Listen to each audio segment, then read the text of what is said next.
बेवकूफ, ना खुफिया विभाग पकड़ पाई ना पुलिस, वो रातों रात बन गया आईएएस। जब पोल खुली तो मुख्य सचिव ने डीएम को हड़काया, सीएम सोच में डूब गए और पुलिस हथकड़ी लेकर घूमने लगी। कहानी उस नटवर लाल की जो 57 दिनों तक पूरे सिस्टम को नचाता रहा और खुद को बड़का साहब बताता रहा।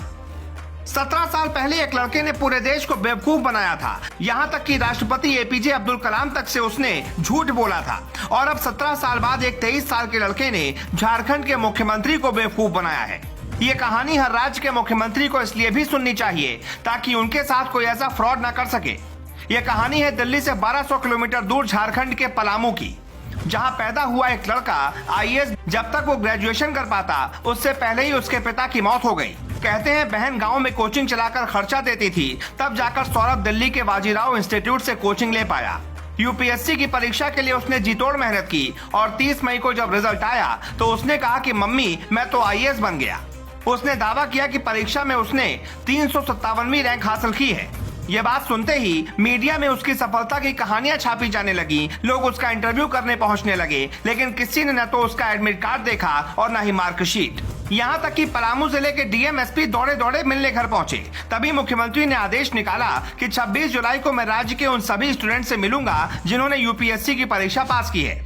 इसी आदेश के बाद फ्रॉड का खेल शुरू हुआ। सौरभ पांडे अपने परिवार के साथ बिल्कुल साहब बनकर सीएम हाउस पहुंचा। वहां उसने फोटो खिंचवाई, सीएम हेमंत सोरेन से सम्मान लिया और सीएम के साथ लंच भी किया। कोई पूछता कि आपकी कौन सी रैंक है तो कहता है 357वीं रैंक आई है। इस बार ज्वाइन नहीं करूंगा, अभी तैयारी करूंगा, अगले साल और अच्छी रैंक लाऊंगा। सबको यकीन भी हो जाता था कि लड़का होनहार है, शायद एक दिन टॉप कर जाए। यूपीएससी में रैंक का बहुत बड़ा महत्व होता है। आमतौर पर 100 से ज्यादा रैंक वाले आईएएस नहीं बन पाते, इसलिए लोग इसकी बातों पर भरोसा भी कर लेते थे। सीएम से मुलाकात के बाद उसकी तस्वीर दूसरे दिन जैसे ही अखबार में छपी, यूपी के सौरभ कुमार ने बड़ा खुलासा किया। दरअसल ये वही सौरभ कुमार हैं जिन्होंने असल में 357वीं रैंक हासिल की है। उन्होंने कहा कि ये मेरे नाम पर सम्मान ले रहा है, ये फ्रॉड है। मतलब जो 57 दिनों से लोगों के लिए रोल मॉडल बनकर घूम रहा था वो सबसे बड़ा झूठा निकला। पुलिस जांच में कई चौंकाने वाली बातें सामने आई। मीडिया रिपोर्ट में दावा किया जा रहा है कि झूठी शान और समाज में इज्जत बनाने के लिए इसने ऐसा खेल रचा, लेकिन जब एक्सपोज हुआ तो पूरे परिवार ही नहीं बल्कि पूरे राज्य की किरकिरी करवा दी। सौरभ पांडे ने एडमिट कार्ड के साथ छेड़छाड़ की, उसका रोल नंबर और नाम तक बदल डाला। रोल नंबर 791201 का इंटरव्यू 6 मई को हुआ था, जबकि उसने 8 अप्रैल की तारीख बताई थी। झारखंड का सौरभ पांडे जनरल कैटेगरी का है, जबकि सौरभ कुमार एससी कैटेगरी से आते हैं। मीडिया ने बिना तथ्यों की जांच किए खबर छाप दी, सचिवालय ने भी वेरिफिकेशन नहीं किया। नतीजा ये हुआ कि फ्रॉड का पता अब चला है, जबकि इसका खुलासा उसी वक्त हो जाना चाहिए था। प्रोटोकॉल के मुताबिक मुलाकात से पहले खुफिया विभाग सब पता करता है, ये एक फेल्योर है।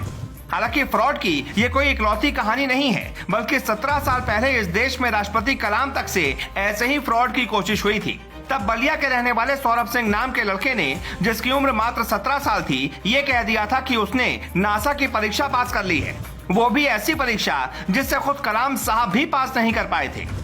प्रिंसिपल साहिबा उस होनहार स्टूडेंट को लेकर राष्ट्रपति भवन में कलाम साहब से जब मिलने पहुंची तो उसी दिन एक अखबार ने पोल खोल दी कि सौरभ सिंह का दावा फर्जी है। लेकिन एपीजे अब्दुल कलाम तो बड़े सुलझे हुए इंसान थे। उन्होंने फर्जीवाड़े के खुलासे के बाद भी बच्चे से मुलाकात की और कहा कि जो कर न सको उसे कहो मत, और कह दो तो फिर करके दिखाओ, फर्जी बातें मत फैलाओ। इसीलिए फर्जीवाड़े से बचना है तो हर रिपोर्ट पर आंख मूंद कर भरोसा मत कीजिए। Bureau report, global Bharat.